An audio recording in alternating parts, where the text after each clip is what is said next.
पट्टा पेन्सनको 6-7 सङ्गिनी बनाइसकेँ नि त मैले अस्ति। पट्टा पेन्सनको 6-7 सङ्गिनी आशा भरोसा अझै थोरै आए हुने निरन्तर यही हाम्रो सहारा सधैँ। थोरै आए हुने निरन्तर यही हाम्रो सहारा सधैँ।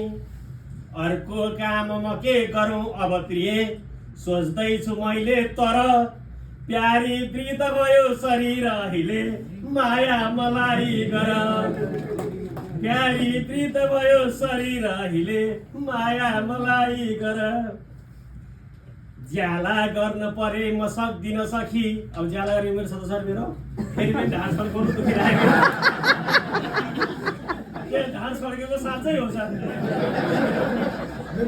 ज्याला गर्न परे म सक्दिन सखी, के काम खोजौँ अरू।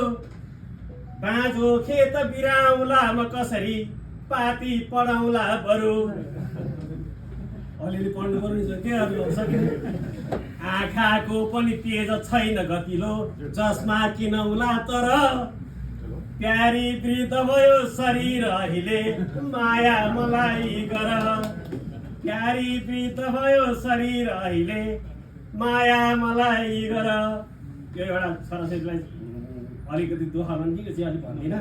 एउटा छ, बेला वैश छँदा उमेर रहँदा प्यारा थियौँ दम्पति, मायाको गहिरो प्रभाव मनमा साथै रमायौँ अति।